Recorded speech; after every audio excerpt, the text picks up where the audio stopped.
कौशिके पाद संस्पृशे निर्विशेष मनस्काय श्री वेद स्वामिने नमः। अनंत आस्था के निकेतन भगवान महावीर के चरणों में वंदना।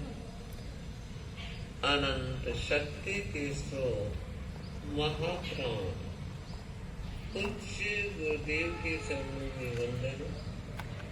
समागम धर्म परिषद बंधु और भाइयों,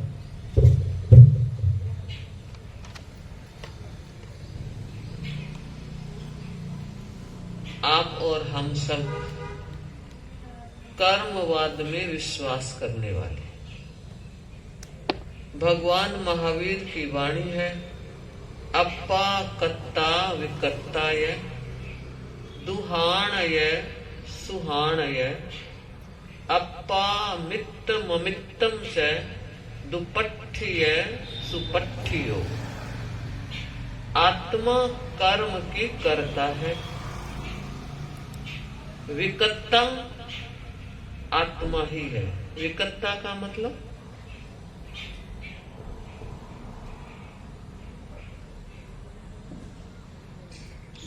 आत्मा कर्म की करता है और आत्मा ही कर्म को तोड़ने वाले। विकर्ता मतलब तोड़ने वाले। तो विचार करना है कि कर्म संस्कार तो निरंतर प्रवहमान है, आत्मा के साथ संबंध है। ऐसा संबंध है जिसकी भगवान महावीर की व्याख्या में आदि नहीं। कब से कर्म आत्मा के साथ लगे पता नहीं, लेकिन ये पता है कि हमारी संसारी आत्मा कर्म युक्त आत्मा है और हमारा प्रस्थान कर्म मुक्ति की दिशा में रहे। हम चाहते हैं संसार का जन्म मरण का चक्र मिटे, कर्म कटे और निर्वाण तक पहुंच जाए। धर्म करने के ये सारे मार्ग हैं जिनके द्वारा हम अपने आत्मा को कर्म के बंधन से मुक्त कर सकते हैं, कर्म बंधन को हल्का कर सकते हैं और एक स्थिति ऐसी भी आएगी जब हमारी आत्मा भी कर्म मुक्त बन जाए। महावीर ने सच कहा है, अप्पा सो परमप्पा। हमारी आत्मा ही परमात्मा है। फर्क इतना ही है परमात्मा और आत्मा में, हम सकर्म है, वो अकर्म है। हम जो चर्चा कर रहे हैं कर्म के बंधन से मुक्त होने के कई उपाय हैं। तपस्या करके भी कर्म को काटा जाता है। ध्यान स्वाध्याय के द्वारा भी कर्म को काटा जाता है और माला जप के द्वारा भी कर्म को काटा जाता है। लक्ष्य एक है, रास्ते अनेक हैं। उन अनेक रास्तों पर कौन कैसे किस तरह कितनी गति से रास्ते पर आगे बढ़ रहा है, यह व्यक्ति की अपनी शक्ति है, यह व्यक्ति की अपनी ऊर्जा है। कोई बहुत धीरे चलता है, कोई बहुत तेज भी चल सकता है। धीरे चलना तेज चलना बहुत बड़ा महत्व नहीं रखता। महत्व इस बात का है कि रास्ता तो सही है क्या। अगर रास्ता सही है, धीरे चलने वाला भी मंजिल तक पहुंच जाएगा, तेज चलने वाला भी पहुंचेगा। और अगर वायदे वे रास्ता गलत हो गया तो कठिनाई हो जाएगी। फिर समय भी व्यर्थ गया, श्रम भी व्यर्थ गया और निष्पत्ति जीरो रही। लक्ष्य से भटक गए, मंजिल की दूरी को बढ़ा दी। आप और हम सबका लक्ष्य एक ही है और वह है वीतराग बनना। वीतरागता की कक्षा में प्रवेश करने के बाद हम पूर्णतः सेफ हो जाते हैं, सुरक्षित हो जाते हैं। उसके बाद ना भटकाव है, न अटकाव है, न कोई विचलन है। पर वहां तक पहुंचने में हमें जो श्रम करना है, रास्ते को सही रखना है, यह है हम पर निर्भर करता। बात हमारी माला की चल रही थी और माला हर धर्म में स्वीकृत है।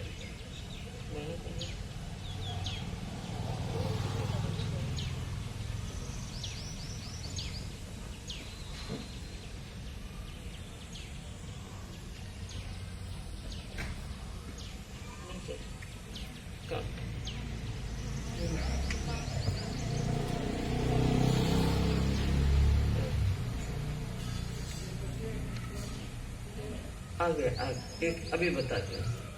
अभी राजकर्ण जी ने एक माला दी, हमने नहीं ली। क्यों? उस माला में सुमेरु ही नहीं है नहीं मत, ये तो फुंदा है।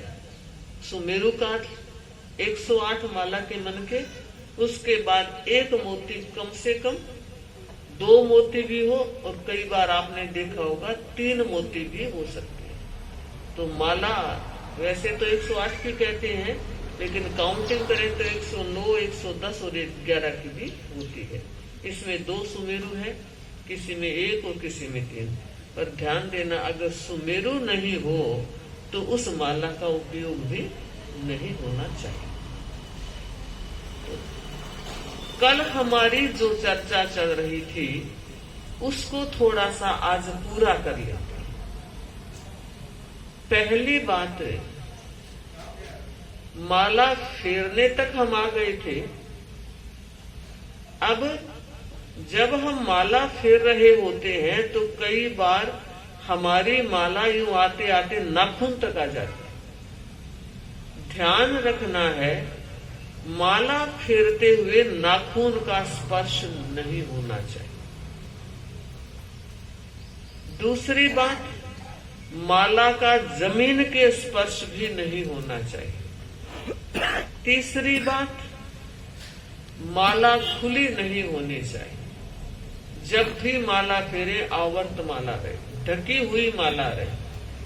अब जिनके पास साड़ी है, चद्दर है, चुन्नी है, उससे हो जाएगा। कई बार अब गजराज जी बैठे हैं, सामायिक भी चद्दर नहीं है, माला फेर रहे हैं, तब क्या करेंगे? एक रुमाल से आवृत की जा सकती है। विधान आया है, माला ढकी हुई रहनी चाहिए। अगली बात, माला जब फेर रहे हैं तो आप देखिए, माला के मन के एक दूसरे पर गिरने नहीं चाहिए। इतना ढीला धागा न हो कि आप माला फेरे और माला के मन के गिर रहे हो, टूटने की संभावना भी रह सकती है। इसलिए टूटी हुई माला अशुभ मानी जाती है।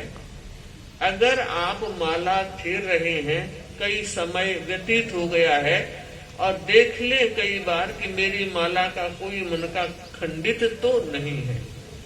खंडित माला अशुभ रहती है, अशुभ माला का उपयोग नहीं होना चाहिए। माला काठ की भी होती है, माला मोती की भी होती है, मूंगे की भी होती है, रुद्राक्ष की भी होती है, तुलसी की भी होती है, वैजयंती की भी होती है। अनेक मालाओं का विधान है। 5 रंग की परमेष्ठी के 5 रंग है, उनकी 5 मालाएं भी होती है। पर यह बताना चाहूंगी, कभी भी प्लास्टिक की माला का उपयोग नहीं होना चाहिए। और आपने भी देखा होगा, हमने बचपन में देखा, एक बार वो चमकने वाली माला आई थी, रेडियम माला, और बहुत शौक से लिया करते थे, अंधेरे में दिखाई देती थी। तो वैसी माला का फेरने में उपयोग नहीं होना चाहिए। कलर की माला में नवकार मंत्र के एक एक पद का जाप किया जाए और एक एक रंग को लिया जाए, यह भी हो सकता है, इसका उपयोग भी होता है। और पचरंगी मालाओं का भी उपयोग मान्य किया गया है। किसी भी माला को ले लें, चाहे वो काठ की है तब भी अच्छी है, चाहे वो रुद्राक्ष की है तब भी अच्छी है। लेकिन कुछ कुछ मालाओं का विशेष असर होता है। रुद्राक्ष की माला को यूं माना गया है कि वो किसी भी रंग के साथ मैच करती है और किसी भी मंत्र के साथ प्रायः उसका उपयोग होता है। इसलिए ये माला अपने आप में बहुत महत्वपूर्ण मानी जाती है।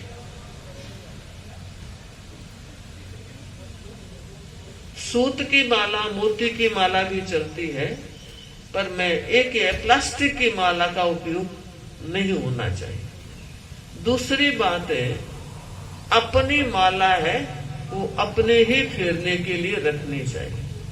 कई बार होता है आप कोई स्वाध्याय कर रहे होते हैं, पास में कोई बहन बैठी है तो ले भाई तू ही माला फेर ले। तो अगर आपको देना है तो एक्स्ट्रा कोई उपयोग किया जा सकता है, एक माला पर्स में और भी रखी जा सकती है।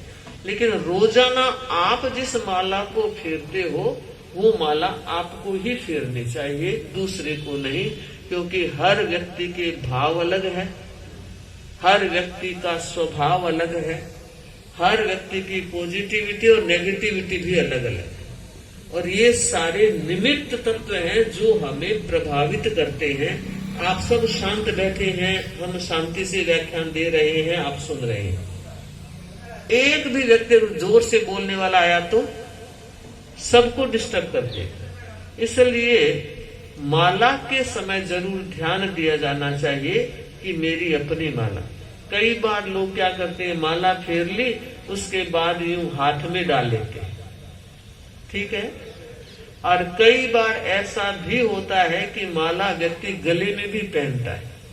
रुद्राक्ष को तो पहनने की बहुत विधियां प्रचलित है, लेकिन इतना ध्यान जरूर रखा जाना चाहिए, जो माला फेर रहे हो वो पहनने के काम न आए, जो माला पहनने के लिए हो वो फेरने के लिए काम आए।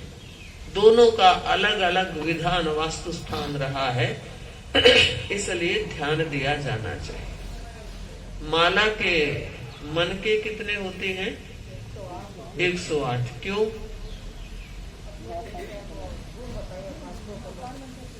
हाँ, नवकार मंत्र के 12, 8, 36, 25 और 27 इनको काउंट करते हैं तो 108 की संख्या होती है। पर सनातन परंपरा भी 108 ही लेती है, उनके तो नौकार है नहीं। फिर माला किसी की हो, मन के 108 ही प्राय मिलेंगे। जप करने के सुमेरु को छोड़ देते हैं। हम जैन वाले मानते हैं कि हम 5 पद के 108 गुणों को फेरते हैं। दूसरी बात, ज्योतिष परंपरा ये कहती है कि 12 राशियां हैं और 9 नक्षत्र हैं और 12 नमा 108 जोड़ बैठ गई। तीसरी बात, 27 नक्षत्र माने हैं, जानते होंगे। 27 नक्षत्र है। बच्चा जब पैदा होता है तब देखते हैं ना कौन से नक्षत्र में पैदा हुआ। कोरा नक्षत्र ही नहीं, उसमें चरण भी देखे जाते हैं। हर नक्षत्र के 4 चरण होते हैं, तो 27 को 4 से काउंट कर लो, 108 हो गए। इसलिए माला के मन के 108 माने गए। अब ये 108 मन के हैं और ऊपर सुमेरु है। सुमेरु चाहे एक है, सुमेरु चाहे 2 मोती है, चाहे 3 मोती है। सुमेरु जब आप माला आपने फेर ली है उसके बाद की बात कहना चाह रहे हैं। सपोज आज आपको 2 माला फेरनी है तो आप घुमा लेंगे, और आपको एक ही माला फेरनी है और अब आप एक माला पूरी हो गया रखेंगे। उससे पहले चाहे 10 माला फेरो एक साथ, चाहे एक फेरो, सुमेरु का एक मंत्र होता है, उस मंत्र का पाठ भी होना चाहिए। आपको जानकारी है? ठीक। सुमेरु का मंत्र है ओम ह्रीम सम्यक दर्शन ज्ञान चारित्रेभ्यो नमः। ये सुमेरु का मंत्र है। किसी भी मंत्र की माला फेरे सुमेरु का एक ही मंत्र है। और आप मुझे पूछेंगे एक ही क्यों, और तो मंत्र अलग अलग है, सुमेरु का एक ही मंत्र है। मैंने पूर्व में भी कहा कि हमारा लक्ष्य मोक्ष है और मोक्ष के साधन तीन ही है, सम्यक ज्ञान, दर्शन और चारित्र। इन तीनों के द्वारा हम मोक्ष को प्राप्त कर लेंगे, इनकी साधना हमें करनी है। तो ये मोक्ष सिद्धि का उपाय तीन रत्न है, इसको तीन रत्न कहते हैं। तो ये ही तीन रत्न इस मंत्र में गुंफित है। ओम ह्रीम सम्यक दर्शन ज्ञान चारित्रेभ्यो नमः। इसको 3 बार बोलना चाहिए। अगर आपके पास एक मन का है तो एक मन के को यूं पकड़ ले। अभी तक अब सुमेरु की माला ये यूं पकड़ करके 3 बार बोल लेंगे। अगर 2 है तब भी 3 बार, और 3 है तब भी 3 बार, 1 है तब भी 3 बार। और उसके बाद माला को शुरू करते हैं, तब भी माला को हाथ में लेकर गुरु वंदन के साथ प्रारंभ करेंगे। और संपन्न कर रहे हैं तब भी गुरु वंदन के साथ माला को हाथ में लिया, वंदन किया और अपने पर्स में रखा। सुमेरु का मंत्र। हाँ, सुमेरु का मतलब सबसे ऊपर। हाँ, लिख के रख लेते हैं और आप जब व्याख्यान बाद होगा उसके बाद आप देख लेंगे। बोल भी देती हूँ, एक बार उच्चारण करवा देते हैं। ओम ह्रीम सम्यक दर्शन ज्ञान चारित्रेभ्यो नमः। ये इसका मंत्र 3 बार उसकी विधि। अब थोड़ी सी चर्चा इस संदर्भ में कि कभी कभी अनेक तरह की चिंताएं व्यक्ति को अनावश्यक तनाव में डाल देती हैं। मंत्र का उपयोग आत्म साधना के लिए भी किया जाता है। मंत्र का उपयोग विघ्न निवारण के लिए भी किया जाता है। मंत्र का उपयोग स्वास्थ्य के लिए भी किया जाता है। मंत्र का उपयोग ऐच्छिक सिद्धि के लिए भी किया जाता है। अगर खुद या परिवार में कहीं भी स्वास्थ्य संबंधी कोई कठिनाई हो रही हो, उसका एक छोटा सा जप परम शुद्धि आचार्य महाप्रज्ञ जी ने दिया था, मैं उसकी चर्चा करना चाहूंगी। बहुत छोटा मंत्र है। अगर आपका टाबर छोटा है, वो बोल नहीं सकता है, अगर बुजुर्ग हो गए हैं, वो कर नहीं सकते हैं, तो आप उनके पास बैठकर उसको करवा सकते हैं, सुना सकते हैं। क्योंकि मंत्र का जब उच्चारण किया जाता है तो उस समय वाइब्रेशन में बहुत बड़ा फर्क आता है। तो जब ध्वनि होगी, उच्चारण होगा, तो वो सारा वातावरण प्रभावित होगा। तो मंत्र है ओम ह्रीम हंसः। ओम ह्रीम हंसः। ओम ह्रीम हंसः। ये छोटा सा मंत्र है। और न केवल बीमारी की अवस्था में, कभी ऐसा होता है बीमार है तब इस मंत्र को कर ले, तब तो करना ही चाहिए, लेकिन स्वस्थता में भी इसका उपयोग होना चाहिए ताकि हमारी स्वस्थता सुरक्षित रहे। छोटा सा मंत्र है। कम से कम इस मंत्र की प्रतिदिन 3 माला होनी चाहिए। ओम ह्रीम हंसः, ओम ह्रीम हंसः, ओम ह्रीम हंसः, 3 माला। और अगर आपको लग रहा है कि स्वास्थ्य संबंधी कठिनाई कुछ ज्यादा है, ये 3 माला तो डेली होनी चाहिए। अगर कोई कठिनाई है, आपने कुछ रिपोर्टिंग करवाई है और डॉक्टर ने रिपोर्ट देख करके कुछ बताया है 19-21 है, तब इस मंत्र का जप 3 संध्या में 3 बार प्रारंभ कर लेना चाहिए। 3 संध्या सुबह सूर्योदय के आसपास का समय, मध्याह्न 12 से 12:30 वाला समय, 12 से 1 के बीच में, और संध्या सूर्यास्त के आसपास का समय। ये 3 महत्वपूर्ण संध्याएं मानी गई है। इसमें मंत्र जाप और अधिक शक्तिशाली बनाने वाला होता है, क्योंकि समय का भी अपना एक प्रभाव होता है। तो इसलिए ये स्वास्थ्य प्रदायी मंत्र बच्चों और बुजुर्गों के लिए आप भी उनको बैठकर सुना सकते हैं और अपने लिए निरंतर प्रतिदिन 3 माला, और 3 माला में भी एक समय निर्धारित जरूर रहना चाहिए। अगर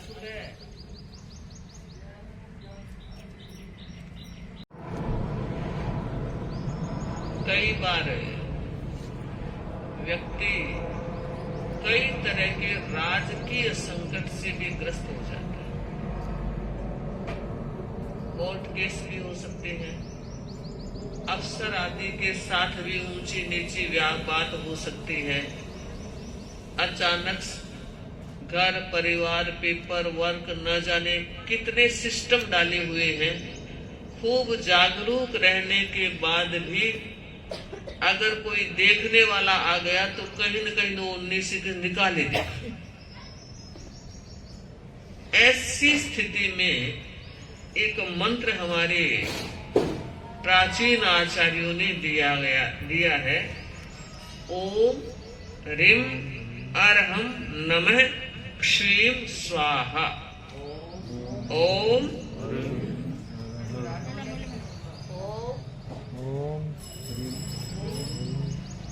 मैं बोलूं, आप उसके पीछे बोलो। ओम ह्रीं अर्हं नमः क्षीं स्वाहा। ये मंत्र है और इसकी विधि भी है। विधि यह बताई गई है कि इस परिस्थिति में जब इस मंत्र को प्रारंभ किया जाए तो सबसे पहले 9 बार नौकार मंत्र का उच्चारण हो। ये नौकार मंत्र हमारा बहुत बड़ा मंत्र है और उसके लिए आया है मंत्रों का सरदार महामंत्र नौकार। तो पहले 9 बार नौकार मंत्र बोला जाए, उसके बाद 27 दिन तक 9 माला बराबर फिरी जाए। और ऐसा करने से आप देखेंगे रास्ते खुलते हैं, अंतराय कर्म दूर होता है। जो कुछ हमारे शरीर में, रिश्तों में अथवा व्यापार में कोई कठिनाई आती है तो कर्म के आधार पर अगर हम विश्लेषण करते हैं तो उसमें अंतराय कर्म बहुत बड़ा बलवान होता है। और हम छोटी छोटी बातों में अंतराय कर्म को बांध लेते हैं, पता ही नहीं लगता कि हमारा छोटा सा व्यवहार कितनी बड़ी अंतराय को पैदा कर देता है। तो अंतराय कर्म दूर करने के साधन है तप और जप। इसलिए कहा गया है कोई विशेष कठिनाई हो तो आइंदिल का तप करना चाहिए, जप करना चाहिए।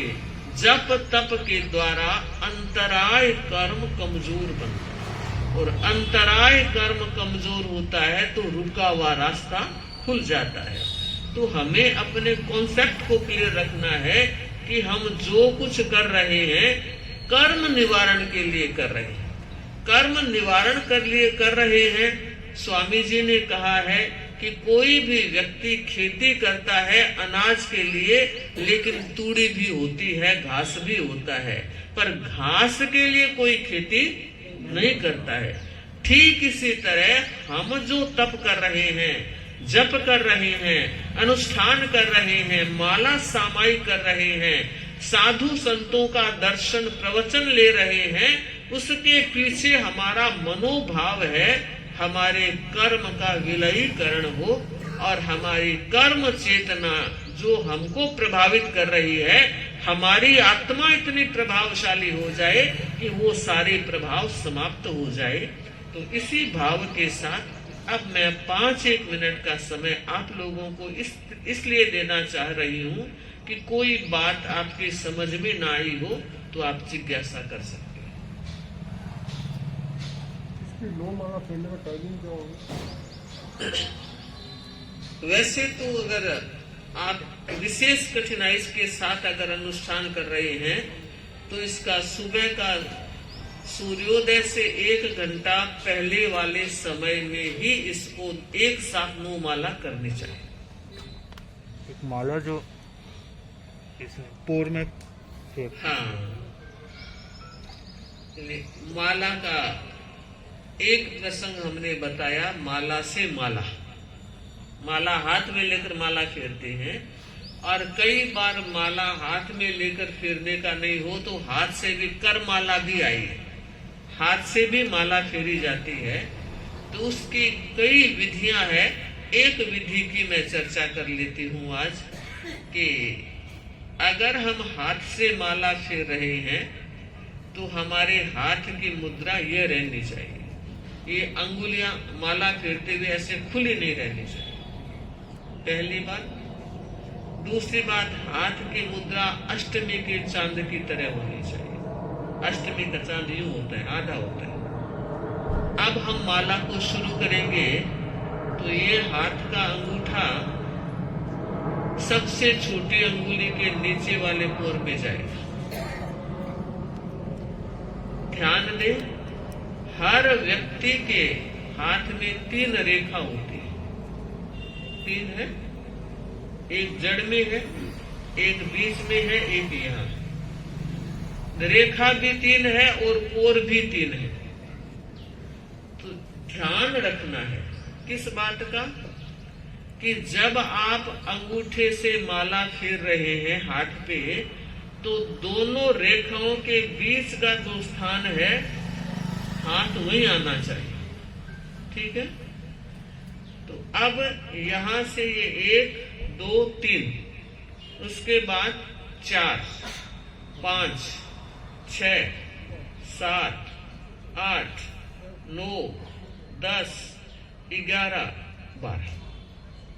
अब देखिए अर्ध ओम का चिन्ह हो गया, कहीं टूटा नहीं, पूरी लाइन कवर हुई है। तो ऐसे अपन चलेंगे, सबसे नीचे छोटी अंगुली के नीचे से शुरू करेंगे। क्यों? देखिए हम नीचे से ऊपर जाना चाहते हैं, यूं माला नहीं फेरनी चाहिए। माला अगर आप कुछ पता नहीं तो ही माला यूं। अब तो एक विधि हो गई है, कनिष्ठा अंगुली का सबसे नीचे का पोर 1, उसके बाद 2, उसके बाद 3, अंगुली पूरी हो गई। अब हम कंटिन्यू लाइन को क्रॉस नहीं करना है, तोड़ना नहीं बीच में। तो ये हो गए 4 फिंगर, रिंग फिंगर, बड़ी वाली 5, तर्जनी 6, हो गया 6। अब नीचे उतरना है, तर्जनी 7, तर्जनी 8, हो गया। मध्यमा 9, अनामिका 10, अनामिका 11, मध्यमा 12।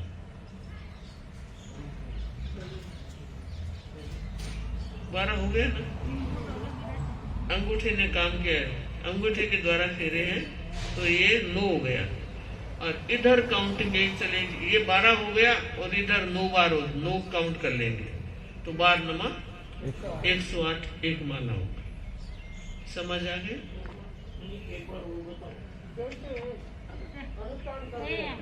जाना पड़ेगा।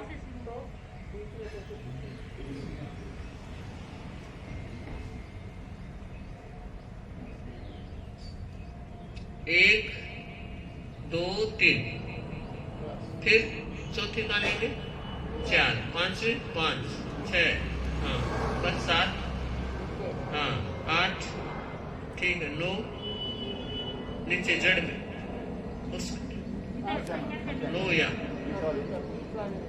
हाँ 10, हाँ 11 12, हाँ 20 वाले सबसे बड़ी है यहाँ के खत्म। कोई मंत्र की अगर हम लोग 2 या 3 माला फेर रहे हैं तो माला समाप्त हुई मनके में, वहाँ से हम उसको घुमाते हैं वापस, वहीं से शुरू करते हैं।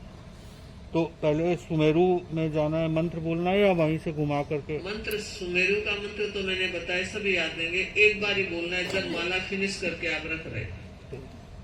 हर माला में बोलने की जरूरत है।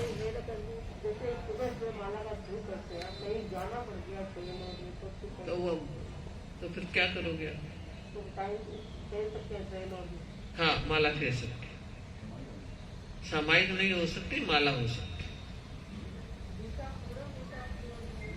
वो कल बताया, कल पूर्व उत्तर दोनों में आपके मन की स्थिरता हो तो आप पूर्व दिशा में ले सकते हैं, और मन की चंचलता लग रहा है कि स्थिर नहीं है तो एक बार उत्तर दिशा में रहना चाहिए। जब तबीयत खराब होती है तो ओम रीम हंसाय का जो जाप है, तो हंसाय का मतलब, हंसाय नहीं, हंसाय। हाँ, हंसाय का मतलब, हाँ, मंत्रों के मतलब ये जहर को खींचने वाला है, और हर मंत्र के अर्थ का विश्लेषण नहीं होता। ये अपने आप में मंत्र महत्वपूर्ण है।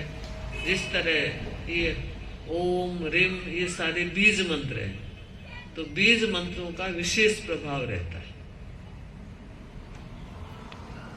और कुछ मंत्र जो है शुद्धि से फेरा जा सके, हाँ, इसके लिए हमारे लिखने में और हाँ, बोलने में फर्क रह सकता है। हाँ, तो इसलिए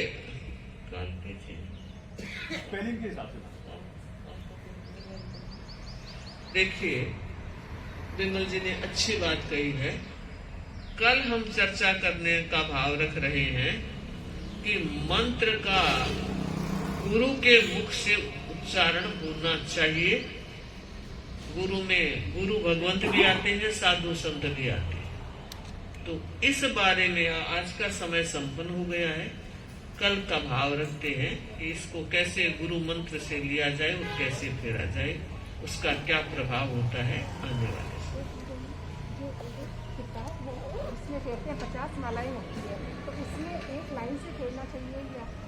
चत्तारि मंगलम अरहंता मंगलम सिद्धा मंगलम साहु मंगलम केवली वनतु धम्मो मंगलम। लोगुत्तमा अरहंता लोगुत्तमा सिद्धा लोगुत्तमा साहु लोगुत्तमा केवली वनतु धम्मो। चत्तारि शरणं पवज्जामि अरहन्ते शरणं पवज्जामि सिद्धे शरणं पवज्जामि साहु शरणं पवज्जामि केवली पन्नत्तं धम्मं शरणं पवज्जामि। विघ्नहरण मंगलकरण स्वामदीक्षुनो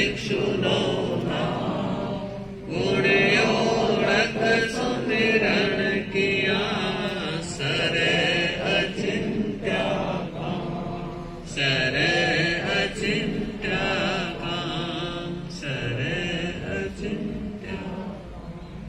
एक दिवसीय संकल्प, ड्राई फ्रूट में अंजीर खाने का त्याग। किसी भाई बहन को सेवा करनी हो, क्या अविद्यानामन्तस्तिमिरा मिहिरद्वीपनगिरे।